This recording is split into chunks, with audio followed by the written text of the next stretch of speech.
Right now at 6:17, we want to get you the very latest on the coronavirus outbreak. Continuing our coverage this morning, here is the latest U.S. map. Take a look at it. It shows states that are infected. You can see cases. They have jumped to at least 153.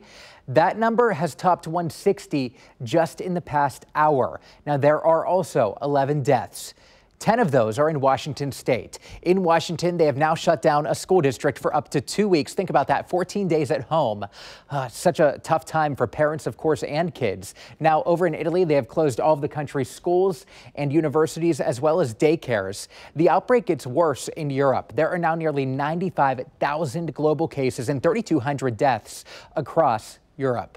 Will the coronavirus put a dent in your spring break plans? That's a question a lot of people are also asking this morning. Airlines have been waiving fees to cancel or reschedule flights, but should you avoid a vacation to stay safe? KCTV5's Casey Jones is live at KCI this morning. And Casey, what about the people there? Have you talked to any of them? Any chance of them canceling their plans?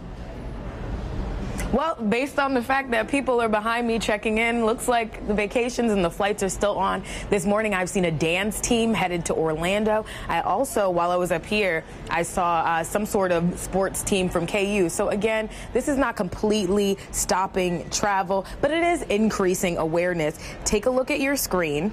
These are the CDC's travel health notices. On the map, the countries in red are where the CDC says you should avoid all non-essential travel. Countries in yellow use enhanced precautions. Countries in orange use usual precautions. But for people traveling outside of those areas, there still is some concern. The thoughts of, okay, we might get quarantined and stuck in the Bahamas, and some of us smile and go, oh, that'd be great, you know. The others, you know, could be serious. So not to be able to get back to our family, you know, and my other kids. So it's a concern. So one way to ease some of your concern if you are traveling is to stock up on items like this. I got some disinfecting wipes here that you can wipe off any surface you touch with, and also hand sanitizer with at least 60% alcohol in it. These are really good items to have, but nothing beats the tried and true method, and that is just washing your hands for 20 seconds with soap and water. Reporting live from KCI, Casey Jones, KCTV5 News. Good advice. And you talk about those basketball teams and sporting teams. We know UMKC canceling their game against Seattle out of concerns regarding coronavirus. This morning, we're also tracking lots of changes that industries aren't prepared for with COVID-19.